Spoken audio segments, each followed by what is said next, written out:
Some of the tracks on the third CD are pretty long. Did you do that on purpose?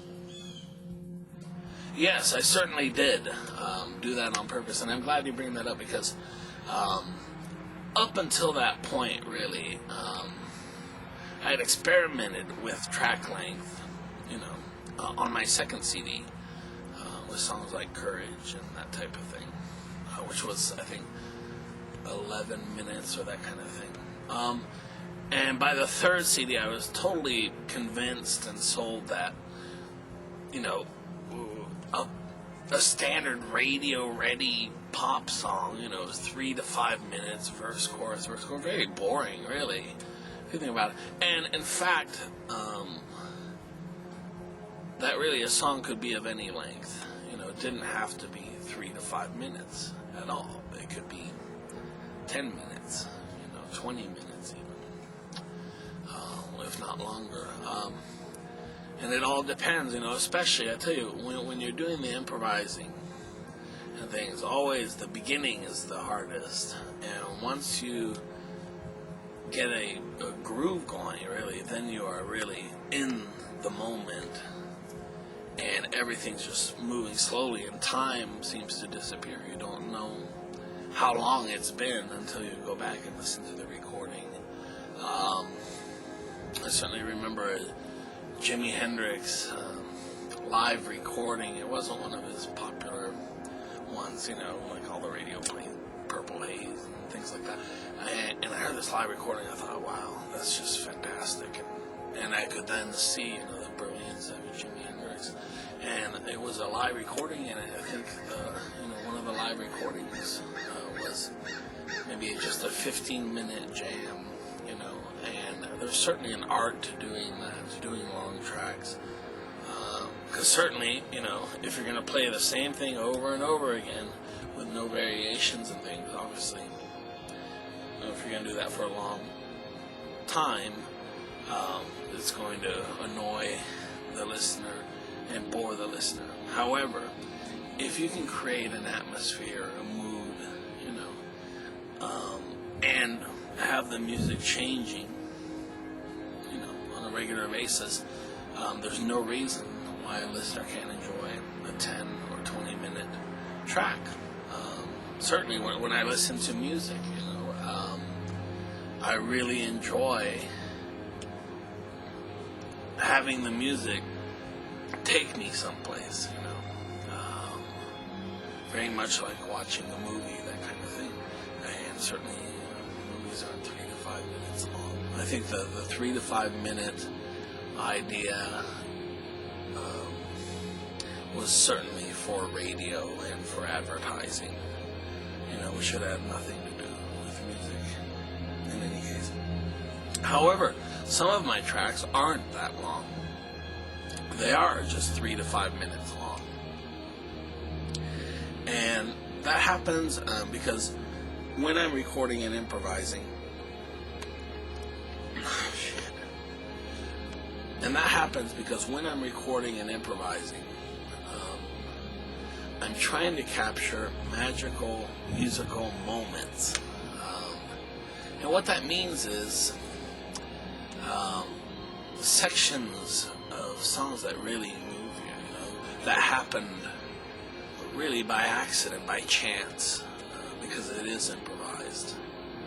And I do think very much that when you have a worked out recording,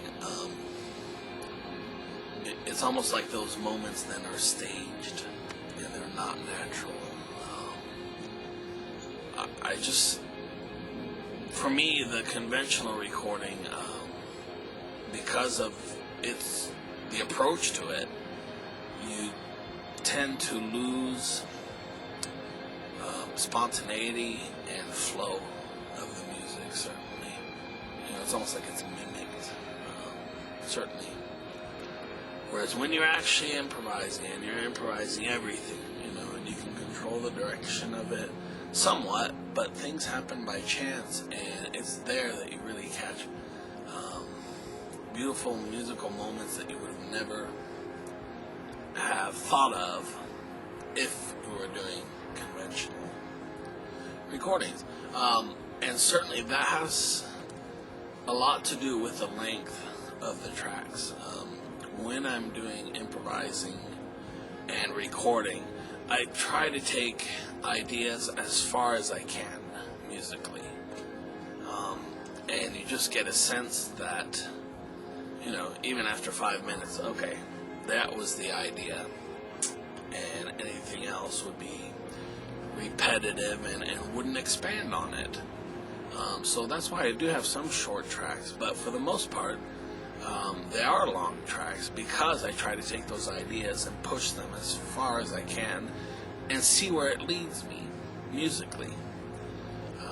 And I'm always surprised in the direction that it goes musically.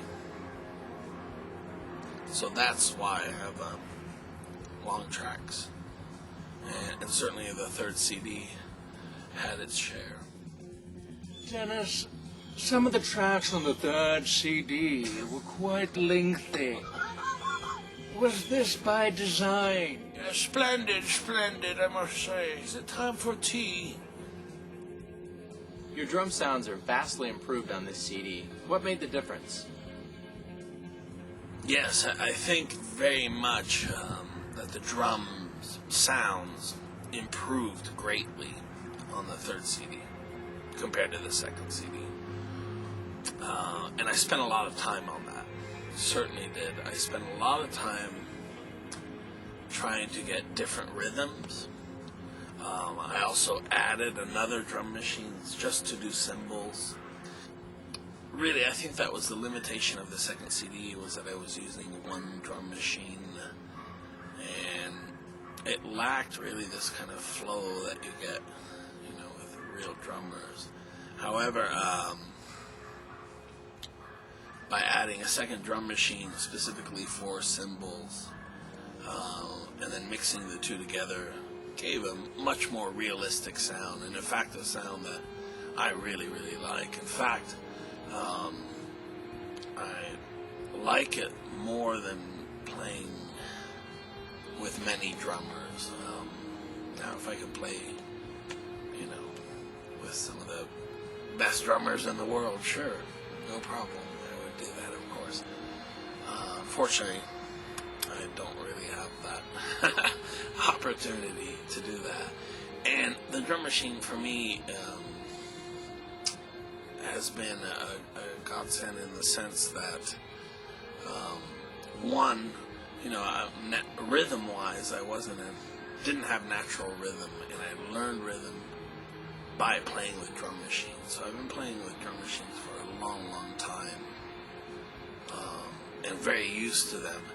And I perhaps take for granted, that even if I'm recording, in the middle of the night, I can get a decent drum sound, and it doesn't have to be, ear-splitting loud. And, every drummer I've played with has been so incredibly loud that a lot of times, the music suffers. The other thing is, as far as the recorders that I would use, and the fact that I was doing everything live, I certainly didn't have the tracks to record a drummer properly, or the microphones, for that matter. So the drum machines have always been a good option. Plus, it lets me play solo, without any other musicians, and I really enjoy that. I think it would be very interesting, though, to take my style and add a real drummer, and maybe I'll do that someday if the opportunity arises. I'm not sure that it will. I'm very pleased with the third CD. As far as the drum sounds, certainly were a big improvement over the second CD. It's not that the second CD drum sounds were bad, but it was just so obvious that there was a drum machine. Whereas the third CD, it would be hard pressed to tell. And I certainly focused on that. And I thought it was important because I wanted the third CD to be a rock CD, or a rock CD using guitar loops. And I think I achieved